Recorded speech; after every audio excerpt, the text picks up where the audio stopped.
Hello, welcome to another Facts and Dimensions Spotlight dataset. This one we're covering Adult Social Care Outcomes Framework data. So there's one main table here, and I'm just going to query it right now.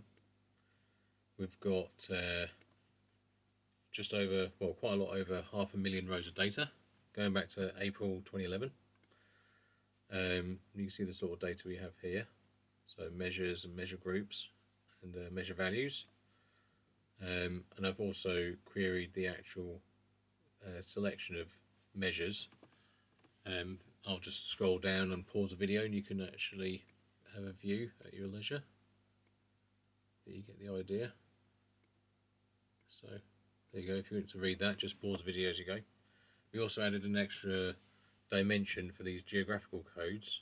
There's quite a few odd ones from way back that we couldn't find the descriptions for, so we created this extra dimension table so you could have the descriptions too.